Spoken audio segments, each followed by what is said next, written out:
One of the questions that people ask me all the time is, John, why don't you use any shea butter or cocoa butter or any butters in your soaps? Hang on a second, let's talk about that.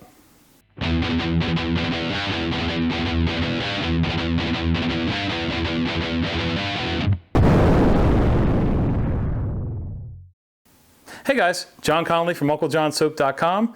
Today I want to talk to you about a question that I get quite often from people who like natural bath soaps to people who like shave soaps and things like that. Like, here's our natural bath soap, just a body bar that we make, and our natural shave soaps. We make those, they're a soft soap, pour them in a jar and use your shave brush, lather them right up. One of the things that we don't do in our soaps is use any of the butters. Shea butter, cocoa butter, avocado butter, any of that stuff, kokum butter. And here's why. Soap by its very nature is meant to be cleansing. You can make some soaps, some natural handmade soaps, conditioning, but honestly, if you're trying to make your soap that conditioning where you're using butters and stuff like that, you're kind of wasting some of your money and some of your time on using butters in a rinse-off product. The main job of this bar is to get you clean.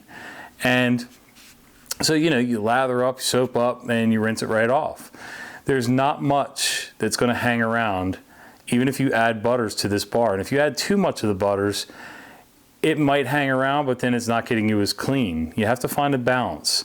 So what we do is we make a bath soap that is cleansing and less drying. I mean, if you look at the lye calculator, if you make soap, it'll say conditioning as one of the properties.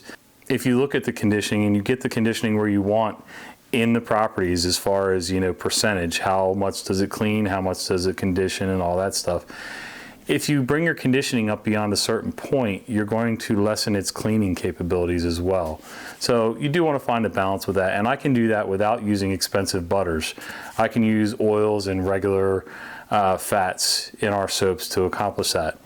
Same thing in the shave soaps. When you're shaving with a shave soap, its main job is to be slick and cushiony so that you can get a good shave. Sometimes you can get it to have a great post-shave feel, and that's great. There is not much sense in using, to me, my opinion only, as a soap maker, to using a lot of shea butter, cocoa butter, kokum butter, avocado butters, you name it, in essentially what is also a rinse-off product. You only leave it on long enough to cut the hair off your face, and then you rinse.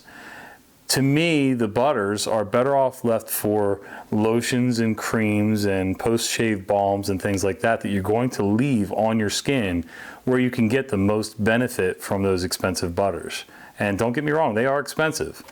If you're going to use butters, you're better off leaving them for things that you're going to leave on your skin. Conditioners, deodorants, body creams, body butters, things like that. That's my take on it. Now, there's another reason that we don't use a lot of butters in our shave soaps. While you can buy some like shea butter and cocoa butter that have been processed to get rid of the smell, and raw butters have a distinct smell. Some of them are sort of like along the peanut buttery kind of smell, sort of nutty smelling, and that tends to compete with fragrances a lot. And even some of the processed ones have that smell. To me, if I'm gonna go for a fragrance in a soap, I don't want to have that scent, like this is sandalwood. I don't want this to smell like you took a nice sandalwood piece of wood and smeared peanut butter on it. That to me just totally turns me off. And I've run across a couple shave soaps lately that had that very distinct underlying smell that is strong enough that it turns me off of the scent that it's supposed to be on the label. And I get it. Some people like the conditioning properties, but to me, you got to strike a balance between conditioning, cleansing, slickness for shaving, conditioning for post-shave, or conditioning for after your bath.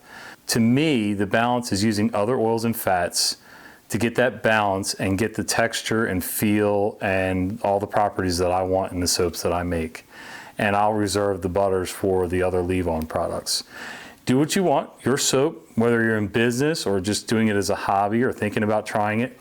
Don't think that you have to run out and buy butters to make a really, really good soap, whether it's shave soap or bath soap. You really don't have to break the bank to do this. So try it without it first, and I'm gonna try to do a recipe here in the next few days to kind of show you guys a breakdown of what you can do with less expensive oils and get a really good result. And remember, if you like this video, if you got anything out of this video, if it was entertaining, informative, funny, not much funny besides my face, go ahead and click the like button for me. And if you could, click subscribe. And when you click subscribe, do me a favor, click the little bell icon too so that you don't miss any of our upcoming videos.